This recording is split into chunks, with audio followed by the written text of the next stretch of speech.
બરાબર 50 હાલો જો ત્રીજું પદ 12 અને છેલ્લું પદ 106 હોય તો જો ત્રીજું પદ 12 ત્રીજું પદ 12 અચ્છા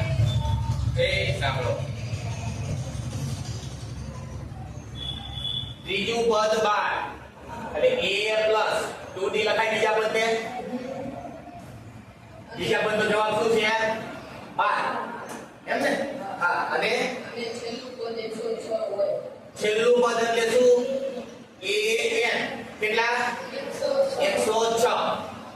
હા તો તેનું 29નું પદ શોધો અચ્છા તો એ 29 શોધો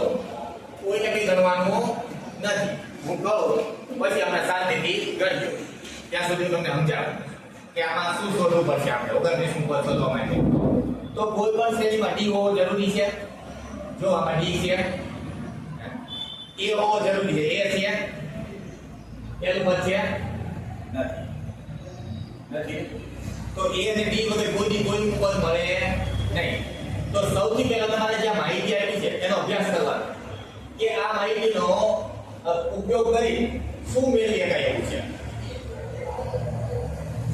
તો એક તમને શું આપ્યું છે a તો a નું સૂત્ર મૂકી દેવાય a અને a 2d બરાબર કેટલા 12 ત્રીજું પદ ત્રીજા પદનું સૂત્ર મૂકી દેવાય આપણે મૂકી દીધું a 2d બરાબર 12 અને એ શ્રેણીમાં કુલ પદ કેટલા છે 50 એટલે એ શું થઈ ગયું n બરાબર તો આ સૂત્ર મૂકી દેવાય b અને n શોધો આ રીતે શોધો હવે આ મૂકો a n બરાબર a plus n minus 1d a એટલે છેલ્લું પદ કેટલા છે 106 બરાબર એ આપણને ખબર નથી વત્તા n ખબર છે 50 માઈનસ 1 અને a ગુણ્યા d d આપણે ખબર નથી જો હવે 106 બરાબર a વત્તા આ d જોઈ દે ગુણ્યા અથવા 50 માંથી 1 જાય 49 d જો આને નામ આપી દેવાય સમીકરણ 1 અને આને નામ આપી દેવાય 2 સમીકરણ 1 આપણી પાસે હતું કે જો a વત્તા a વખત d અને એના બરાબર કેટલા હતા 12 જો તો સમીકરણ 1 બની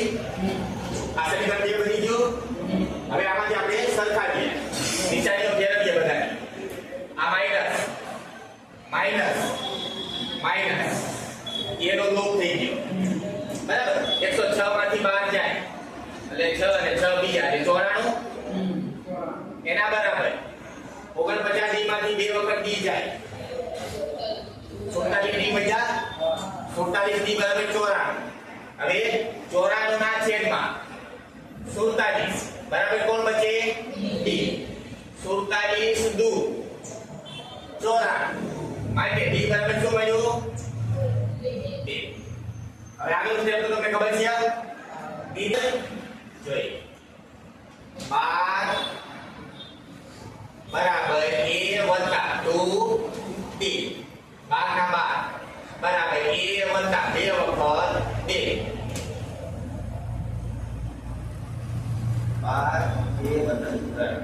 12 બરાબર a વત્તા 4 12 માઈનસ 4 બરાબર 1 હા a બરાબર 8 આવે તો હશે ને અચ્છા છેલ્લો જવાબ ઓકે બોલો ચાલો આટલો થઈ ગયો 8 મળ્યા એ બરાબર હા હવે તમે કેટલા પદ જોઈ છે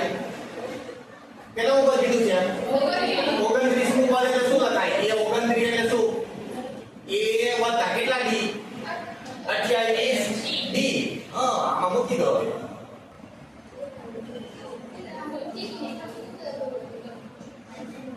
a બરાબર કેટલા 8